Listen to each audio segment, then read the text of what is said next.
Nadie en el Estado Mayor ruso entendió lo que estaba pasando. 15.000 soldados japoneses, solo 15.000, avanzaban hacia una de las fortalezas más protegidas del mundo, Port Arthur. Sobre el papel era un suicidio. Los defensores eran 40.000 rusos, atrincherados detrás de colinas fortificadas, búnkeres de hormigón y una artillería pesada que podía pulverizar a un batallón entero en cuestión de minutos. Pero los mandos japoneses sabían algo que los rusos no habían querido aceptar. La moral del ejército del zar estaba hundida y Port Arthur era una bomba de relojería. El asedio comenzó antes de que los rusos reaccionaran. En la madrugada del 9 de agosto de 1904, la infantería japonesa tomó posiciones a menos de 2 kilómetros de las líneas enemigas. Nadie disparó, nadie habló. El silencio fue tan extraño que las patrullas rusas creyeron que se trataba de una falsa alarma. Pero a las 4 de la mañana, la primera batería japonesa abrió fuego. Un cañón de tiro rápido de 75 milímetros lanzó una salva directa contra los parapetos rusos. Los artilleros nipones tenían órdenes claras: golpear, avanzar, volver a golpear, y lo cumplieron al milímetro. La respuesta rusa tardó demasiado. Mientras los observadores daban parte a los oficiales, los japoneses ya habían levantado 2 líneas de trincheras nuevas, más avanzadas que las anteriores. Fue entonces cuando el general Stessel, comandante de la plaza, cometió el primero de varios errores fatales. Subestimó a sus enemigos. Convencido de que la ofensiva era limitada, ordenó mantener las posiciones y no lanzar contraataques. Creía que los japoneses estaban tanteando el terreno. No entendía que ya habían empezado el asalto decisivo. A media mañana, Port Arthur hervía en caos. Los observadores rusos informaban de movimientos constantes en las colinas, zapadores japoneses cavando a toda velocidad, piezas de artillería reubicadas sin descanso y columnas enteras de infantería entrando y saliendo de los caminos de acceso. Pero lo peor estaba por venir, porque esa mañana los japoneses trajeron al frente su arma más temida: los obuses de 203 milímetros, capaces de reventar fortines enteros de un solo impacto. Los rusos aún no lo sabían, pero desde ese momento la batalla ya no era una defensa, era una cuenta atrás. El segundo día del asedio cambió todo. A primera hora, los artilleros japoneses recibieron la orden que llevaban semanas esperando: instalar los obuses de 203 milímetros en las posiciones recién ganadas. Era un arma diseñada exactamente para situaciones como esta: destruir fortificaciones duras sin necesidad de arriesgar a la infantería. El primer disparo cayó sobre el fuerte número 2. La onda expansiva hizo temblar incluso las posiciones japonesas. Los observadores rusos describieron el impacto como un terremoto. Minutos después, otro obús impactó contra una casamata lateral y la convirtió en un agujero negro lleno de humo. Los defensores comprendieron lo que significaba. Los japoneses estaban preparando la ruptura final. A pesar de todo, el general Stessel seguía minimizando la amenaza. Ordenó reforzar la defensa de las colinas, pero sin cambiar el dispositivo general. No retiró artillería a zonas más seguras, no reorganizó suministros y, lo más grave, no rotó a las tropas agotadas. La moral rusa estaba desplomándose, pero el mando permanecía ciego. Mientras tanto, el ejército japonés funcionaba como un mecanismo de precisión. Los zapadores avanzaban línea a línea, construyendo trincheras cada vez más cerca de los fuertes rusos. En menos de 24 horas, ya estaban a menos de 300 metros del fuerte número 3, una distancia ridícula para una fortaleza que debería haber resistido meses. Los rusos intentaron un contraataque local. Un batallón salió de las posiciones del fuerte número 4 para desalojar a los zapadores nipones. El resultado fue inmediato. La artillería japonesa, perfectamente calibrada, abrió fuego directo sobre las formaciones rusas. En menos de 6 minutos, el avance ruso dejó de existir. El batallón quedó reducido a un grupo disperso que tuvo que retirarse arrastrándose. Fue en ese momento cuando los oficiales japoneses comprendieron que la moral defensiva estaba completamente rota.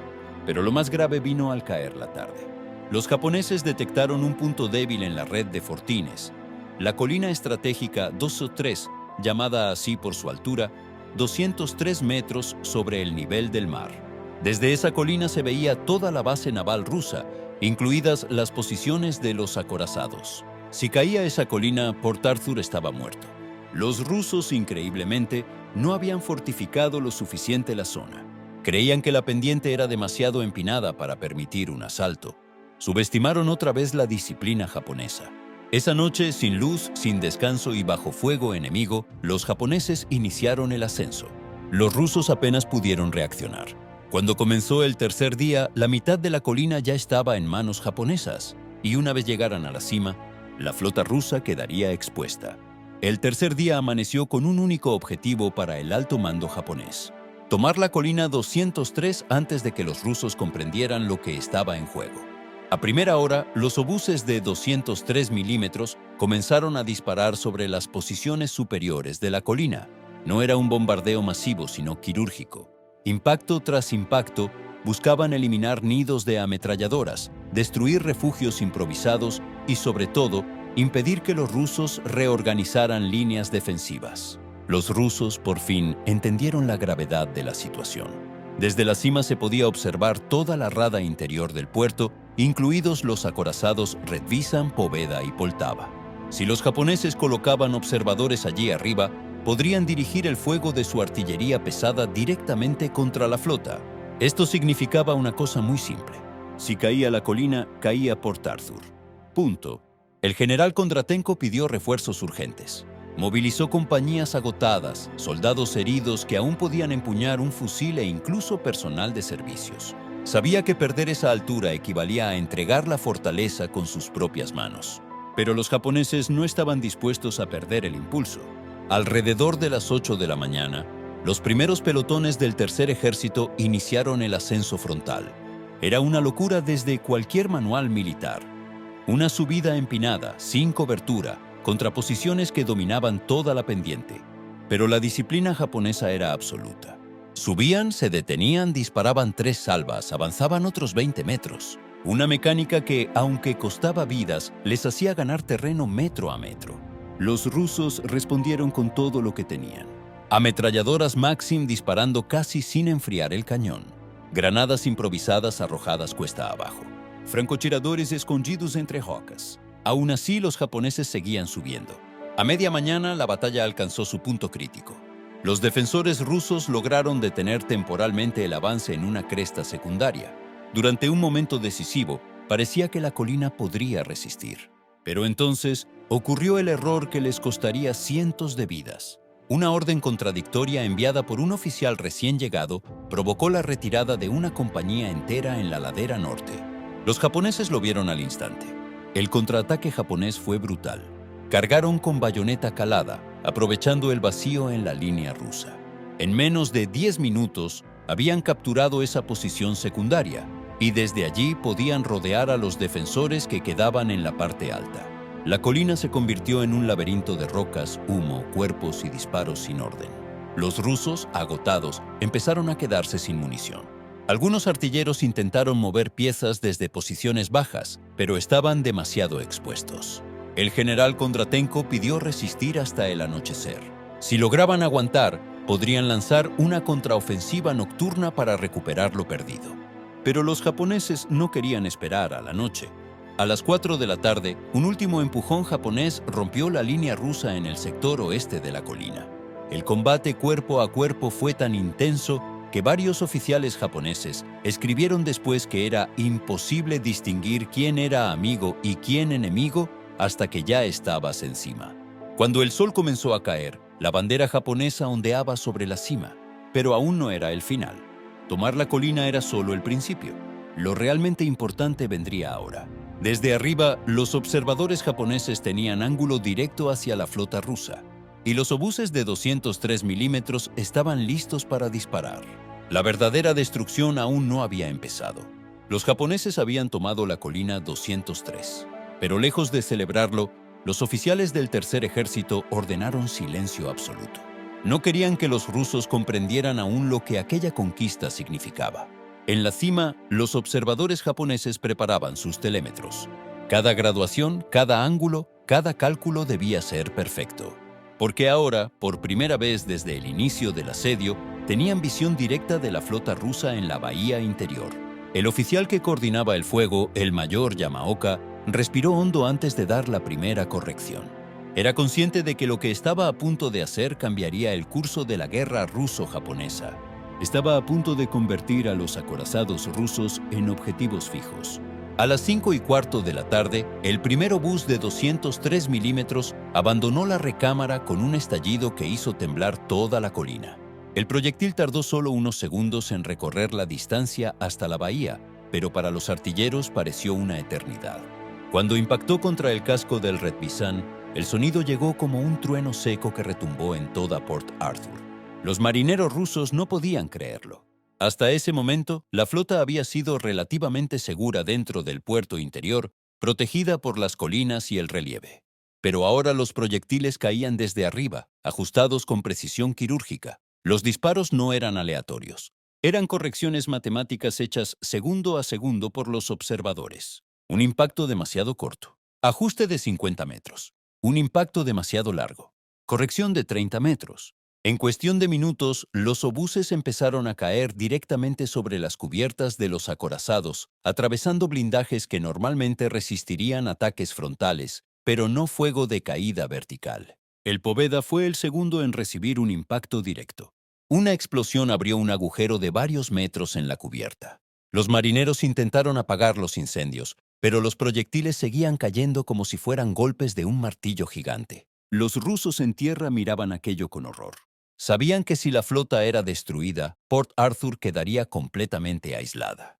El general Stoessel intentó organizar una misión desesperada: mover piezas de artillería hacia posiciones elevadas para intentar contrarrestar las baterías japonesas. Pero era inútil. Cada camino hacia la parte alta estaba ya bajo fuego japonés. Mientras los acorazados ardían, los japoneses no dejaron de ajustar. Eran metódicos. Impulsaban un proyectil, observaban la caída, corregían 5 grados, recalculaban. Era un sistema de precisión semejante a una operación quirúrgica, pero a escala industrial. En un momento dado, los rusos intentaron mover el Poltava para ponerlo en posición menos vulnerable, pero era demasiado tarde.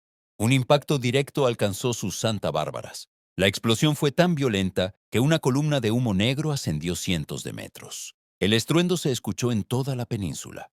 Los observadores japoneses anotaron la destrucción con la misma frialdad con la que un científico registra un experimento. Solo un comentario se escuchó entre ellos: objetivo neutralizado, siguiente blanco. Y siguieron disparando. Durante horas, la flota rusa fue masacrada sin poder responder. Los marineros trataban de apagar incendios, mover obuses, reorganizarse, pero la lluvia de proyectiles no cesaba. Al caer la noche, la silueta del puerto interior parecía una única masa de humo, fuego y metal retorcido.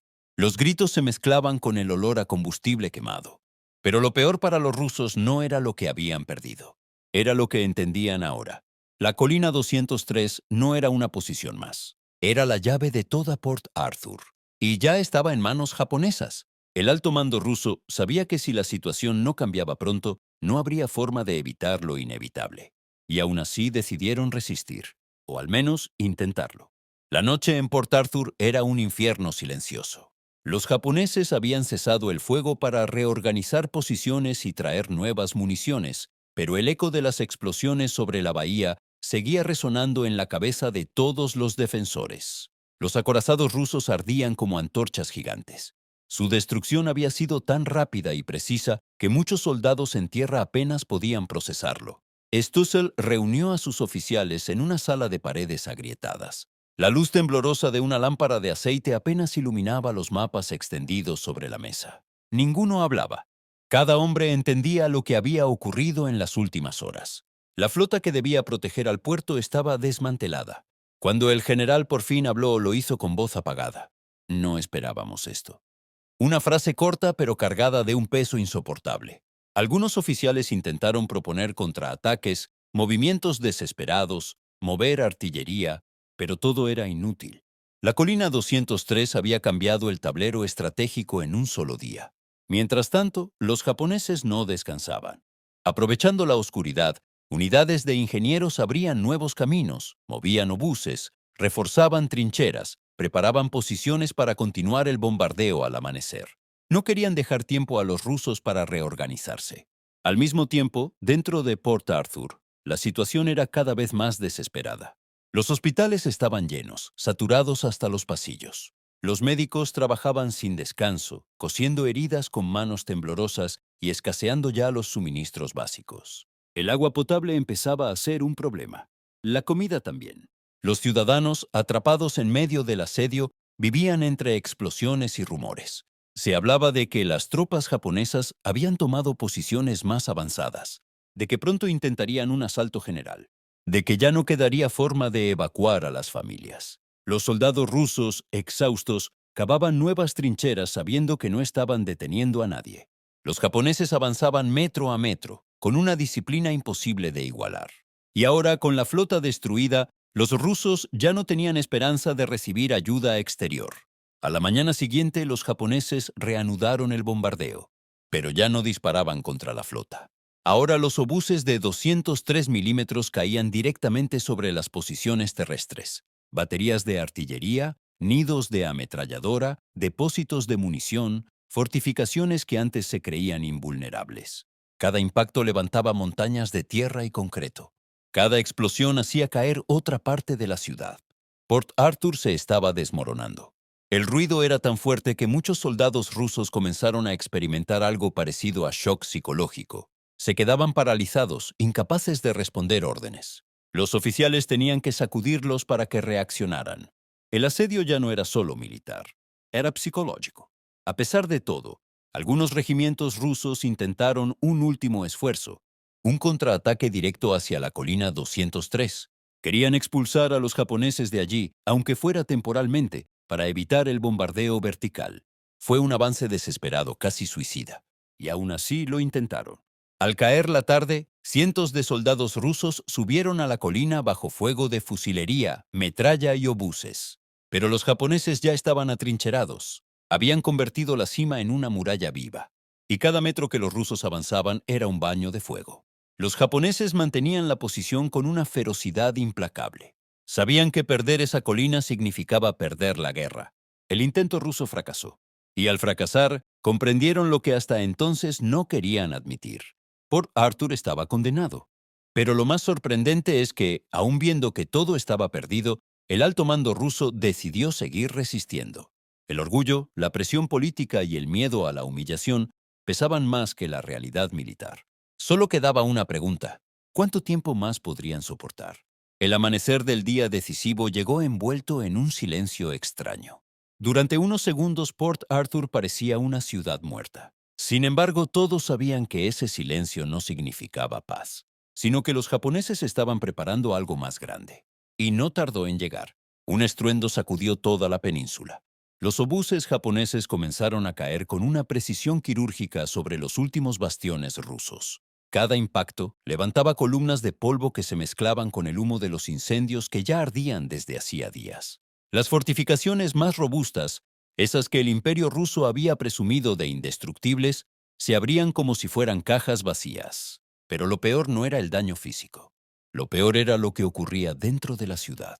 En los refugios, cientos de civiles lloraban, rezaban, intentaban proteger a niños que no entendían por qué el mundo parecía derrumbarse alrededor. Las reservas de comida estaban agotándose. El agua potable debía racionarse con disciplina militar. Las enfermedades comenzaban a extenderse entre la población debilitada. Los soldados rusos, sin dormir, sin comida suficiente y sin esperanza, sostenían sus posiciones cada vez con menos fuerza. Algunos combatían como autómatas. Otros tenían la mirada perdida, incapaces de asimilar la magnitud del desastre. Eran sombras de lo que fueron al inicio del conflicto. Mientras tanto, en la colina 203, los japoneses afinaban la puntería. Habían instalado observadores con telescopios militares de precisión. Cada movimiento ruso era detectado y comunicado a la artillería, que ajustaba su fuego con una efectividad brutal. Con cada impacto, el mando ruso recibía nuevos informes. Una batería destruida, depósito de munición perdido, fortificación reducida, refuerzos neutralizados. No había forma humana de sostener la ciudad. Aún así, Stossel se resistía a aceptar la realidad. Durante días rechazó las propuestas de rendición. Quería demostrar que Port Arthur podía aguantar, aunque fuese solo unas horas más. Pero cada hora costaba decenas de vidas rusas, y los japoneses no dejaban de avanzar. El punto de quiebre llegó cuando un grupo de oficiales exhaustos y desesperados se presentó ante él con un mensaje claro. No quedan posiciones defensivas reales, no quedan reservas, no queda flota, no queda esperanza. Fue entonces cuando Stoessel entendió que no estaba salvando el honor del imperio, sino sacrificando a su gente por orgullo. La decisión estaba tomada. La escena de la rendición fue silenciosa y amarga. No hubo discursos grandiosos, ni desfiles, ni banderas ondeando. Solo un oficial ruso, temblando de cansancio, entregando un documento que ponía fin a meses de sufrimiento. Cuando los japoneses entraron finalmente en Port Arthur, lo hicieron con respeto militar hacia un enemigo que había resistido hasta lo imposible. Pero incluso ellos quedaron impactados por lo que encontraron. Calles destruidas, edificios convertidos en esqueletos, hospitales desbordados, soldados que ya no podían caminar. El asedio había terminado. Y sin embargo su eco seguiría resonando durante décadas. Porque Port Arthur no fue solo una batalla. Fue el ejemplo de cómo la tecnología, la planificación y la disciplina podían doblegar a un enemigo numéricamente igual, y cómo el orgullo, la mala gestión y la negación de la realidad podían destruirlo desde dentro. Cuando el último disparo se apagó, el mundo entero comprendió que la guerra había cambiado para siempre, y que en Port Arthur no solo cayó una ciudad, sino toda una era del Imperio ruso.